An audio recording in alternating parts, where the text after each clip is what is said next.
আসসালামু আলাইকুম। আমি এখন আছি টমেটো ক্ষেতে। দেখেন একটা টমেটো বাগান কত পরিমাণে টমেটো ধরছে, যেটা নিজের চোখে না দেখলে কেউ বিশ্বাস করবেন না।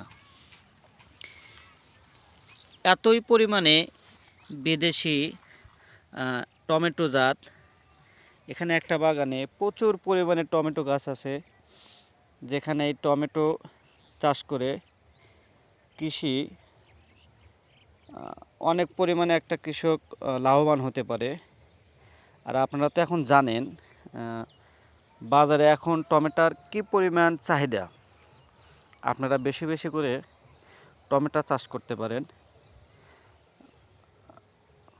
এবং এই সাথে আরও অনেক কিছু করতে পারেন।